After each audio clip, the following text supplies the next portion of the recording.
We're tracking the story of Florida senator wants bloggers writing about government officials to register with the state or face fines. The proposal by Senator Jason Browder requires any blogger who gets paid to write about the governor, lieutenant governor, or cabinet officer, any legitimate member of the legislature, to register with the state. Now, the blogger must do so within 5 days after the publication of the article or be fined.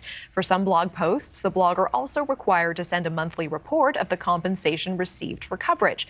We spoke to a constitutional lawyer about how likely this bill is to pass. There is precisely zero chance of this legislation being upheld.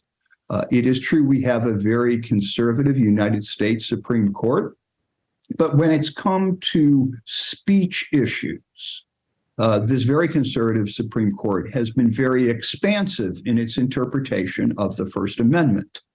So it has no chance of passage. All right, joining us to discuss this bill is editor and journalist Robby Soave. Robby, thank you for being here. My pleasure. Explain to us, why does this matter? As a writer, what is your reaction to this bill?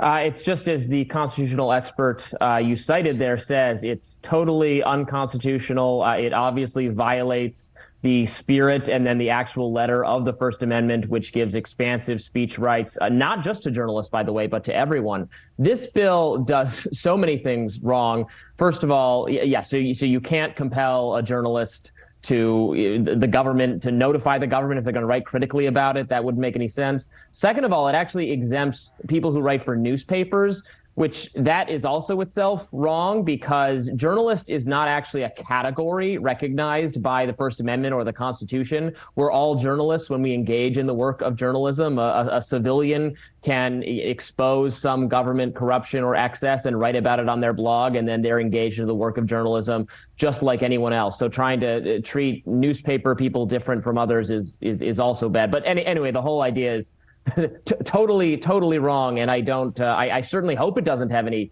chance of passing, because it would still be a while before it made its way to a court that would indeed strike it down. What kind of message are Florida lawmakers sending by even proposing a bill like this? Well, I don't want to lump all Florida lawmakers in with the person who did propose it. People in state legislatures all over the country, unfortunately, propose very silly, very foolish bills. This is absolutely one of them.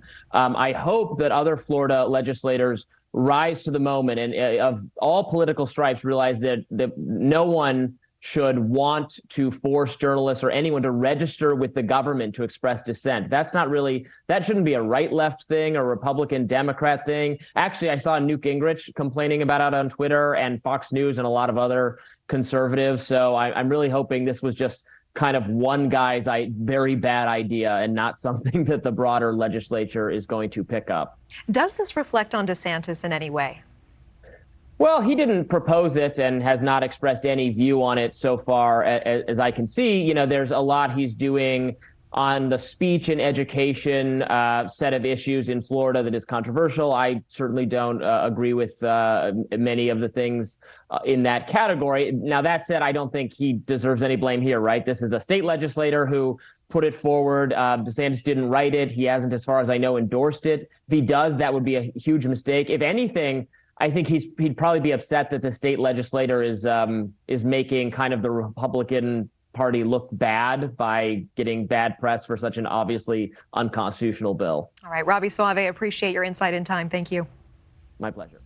Thank you for watching. Go to newsnationnow.com to find NewsNation on your television provider. And don't forget to click the red subscribe button below to get more of NewsNation's fact-driven, unbiased coverage.